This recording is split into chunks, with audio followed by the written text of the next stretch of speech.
Hello. നമ്മളിപ്പോൾ പുതിയതായിട്ട് വീട് വെക്കാൻ പോകുന്ന ആളുകൾ ശ്രദ്ധിക്കേണ്ട കുറച്ച് പോയിന്റ്സിനെ പറ്റിയാണല്ലോ ഡിസ്കസ് ചെയ്തുകൊണ്ടിരിക്കുന്നത്. അതിൽ ഫസ്റ്റത്തെ കാര്യം നമ്മൾ വുഡ് സ്വെല്ലിങ്ങിനെ പറ്റി പറഞ്ഞു. ഇന്ന് നമ്മൾ ഡിസ്കസ് ചെയ്യുന്നത് റസ്റ്റിങ്ങിനെ പറ്റിയാണ്. റസ്റ്റിംഗ് എന്ന് പറയുമ്പോൾ നമ്മൾ ഇപ്പോഴത്തെ സാഹചര്യത്തിൽ പല ആളുകളും മെറ്റാലിക് സ്ട്രക്ചർ വെച്ചിട്ടുള്ള പല കാര്യങ്ങളും ചെയ്യാറുണ്ട്.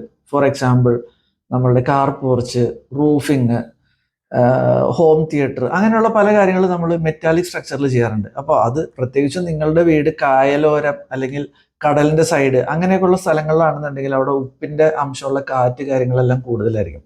അപ്പോൾ ഇനിയിപ്പോൾ ഇതൊന്നും അല്ലാന്നുണ്ടെങ്കിലും നിങ്ങൾ എന്ത് മെറ്റാലിക് സ്ട്രക്ചർ വെച്ചിട്ട് ചെയ്യുകയാണെന്നുണ്ടെങ്കിലും അതിന് പ്രോപ്പർ ആയിട്ടുള്ള ഒരു എപ്പോക്സി പ്രൈമറിങ് കൊടുത്ത് അതിന് പ്രോപ്പർ ആയിട്ടുള്ള ഒരു ട്രീറ്റ്മെന്റ് കൊടുത്തിട്ടില്ല എന്നുണ്ടെങ്കിൽ ഭാവിയിൽ ഇതിന് റസ്റ്റിംഗ് വരാനുള്ള സാധ്യതകൾ വളരെ കൂടുതലാണ്. സോ മെറ്റാലിക് സ്ട്രക്ചർ നമ്മൾ എവിടെ ചൂസ് ചെയ്യേണ്ടതുണ്ടെങ്കിലും അതിനൊരു പ്രോപ്പർ പ്രൊട്ടക്ഷൻ കൊടുക്കുക, ഒരു കവറേജ് കൊടുക്കുക. അതിൻ്റെ പുറത്ത് എന്തെങ്കിലും ഒരു മെറ്റീരിയൽ വെച്ചിട്ട് അതിന് കവർ ചെയ്യുന്ന രീതിക്ക് ചെയ്യുകയാണെന്നുണ്ടെങ്കിൽ ഇതിനെല്ലാത്തിനും ഒരു ലാസ്റ്റിംഗ് ഉണ്ടാവും. അത് ഒന്ന് എല്ലാവരും സൂക്ഷിക്കുക. Thank you.